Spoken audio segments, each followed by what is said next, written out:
leaders. Good morning. Oh. Oh, I just love seeing all of our young leaders. You know, when I look out at all of you, I know and I feel so strongly the future of our country is bright. It is bright because of all of you. And I want to thank Lauren for her kind words and her commitment to your community, Lauren, and for the example you are setting. It is so good to see all of you. So, well, you know what? So let me start with just what has happened actually yesterday before I begin my other comments about the horrific shooting yesterday in Madison, Wisconsin. Of course, it's another school shooting, another community being torn about and torn apart by gun violence. And of course, our nation mourns for those who were killed, and we pray for the recovery of those who were injured and for the entire community. But look, as we hold our loved ones close this holiday season, we as a nation must renew our commitment to end the horror of gun violence, both mass shootings and everyday gun violence that touches so many communities in our nation. We must end it, and we must be committed to have the courage to know that solutions are in hand. But we need elected leaders to have the courage to step up and do the right thing.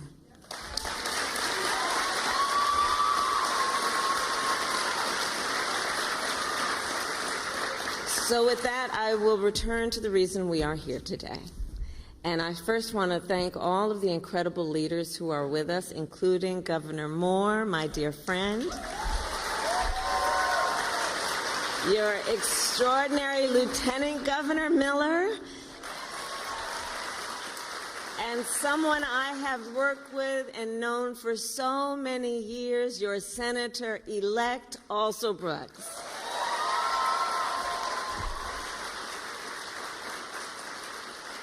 And to all the young leaders who are here, I thank you for your service to the people of Maryland. Because look, each one of you has decided to dedicate yourself to the work of service, the work of lifting up the condition of other people, people who often you may never meet. The work you do in service will affect people who for the most part will never know your names. But their lives, because of your work and your dedication, will forever be touched in a positive way. You know, I do believe that public service is a noble calling. It is noble work. And it is an expression of optimism, which is you know and believe, and it is being verified to each of you every day, that the work you do that can lift people up has effect. It matters. Your work is about the optimism that comes with knowing that one individual can make a difference in the lives of so many people. And God knows when you have a whole group like this doing it together, the impact you have on our nation and by extension the world. So today I came by to express my gratitude for the work you, like so many across our nation, have been doing to lift up our fellow American. And I am here to reaffirm our shared commitment to the work ahead. You know, over the past several weeks, since the election, I have received tens of thousands of letters from people across our nation, many of them young leaders, Americans from every walk of life, people of every age, race, faith, and political party. These letters share a common theme. Yes, there is disappointment, but there is also resolve for the future. One letter in particular stands out, which I'll share with you. A young woman named Sasha writes, quote, "There is nothing in the world that will take away my drive, energy, passion, and the destiny that I have to help the people of our country." And I think any one of you, as Sasha, could be, right? Nothing's going to take away that drive, that passion, that energy, that commitment. So Sasha, like all of you, inspire me. Young people who are rightly impatient for change. I love that about you. Impatient for change. Who will not let anyone or any circumstance defeat your spirit or your sense of purpose. You will not allow your spirit or your sense of purpose to be defeated. You who have, I think, by your actions adopted some advice my mother gave me a long time ago. She would say to me, "Kamala, don't just complain about what is wrong, do something about it. Make it right." That's a life you all are living. You reflect the best of the America I have seen, be it during the campaign, during my 4 years as vice president, and throughout my life. An America where we recognize that we are all in this together,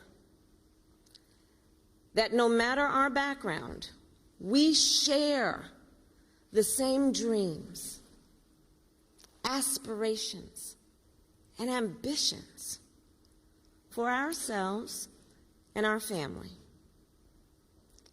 That we all have so much more in common than what separates us. That is our knowledge.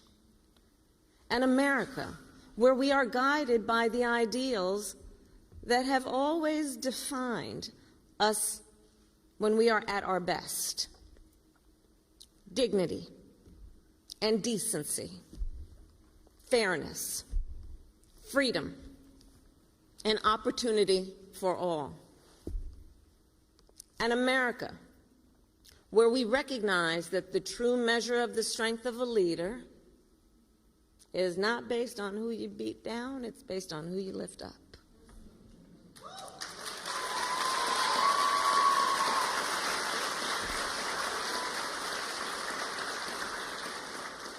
And the story of America's progress, you all know history. The story of America's progress, when we have made progress, in many ways is the story of people who stayed true to their ideals, even in the face of difficulty. The story of Americans who, yes, faced disappointment, but did not grow weary. Did not grow weary. Who faced setbacks, but did not give up. People who refused to let the light of America's promise dim or burn out in moments of challenge. The movements for civil rights, women's rights, workers' rights, the United States of America itself would never have come to be if people had given up their cause after a court case or a battle or an election did not go their way. What Sasha wrote and what we here know is that in moments like this, the true test of our character is how resilient and persistent we are to pursue the future that we all can see. The true test of our commitment is whether, in the face of an obstacle, Do we throw up our hands or do we roll up our sleeves? And as we approach,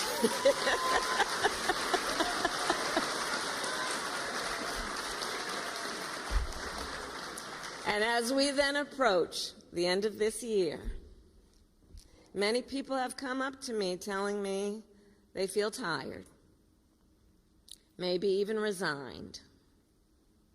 Folks who have said to me that they're not sure whether they have the strength, much less the desire, to stay in the fight. But let me be very clear. No one can walk away. No one can walk away. We must stay in the fight. Every one of us, including the fight for an economy that works not just for those at the top, but for working people, for all Americans. The fight to make sure everyone has a fair shot to pursue their ambitions. The fight for our ideals, including the equality among us, the freedoms to which we are entitled, the dignity that we possess and is possessed by every one of us. So we must stay in the fight, because that is the responsibility, in my opinion, that comes with the privilege of being an American. And that responsibility has always then fueled the American experiment. In our country, you see, the recognition that we are all created equal with certain fundamental rights and freedoms, the belief that here in our country anything is possible, the promise of America itself is a powerful yet fragile idea. Powerful because it has inspired billions of people and made it possible for us to become the strongest, most prosperous nation in the world. Yet fragile, because that idea is only as strong as our willingness to fight for it. Only as strong as our faith that we, the people, are the ones who make it real. So I will say this as we close out this year. I ask of you this, that those here and anyone watching, that you will not walk away, that you will stay true to your spirit and your sense of purpose, that you will continue to fight for the promise of America. And I ask you to remember the context in which you exist. Yeah, I did that.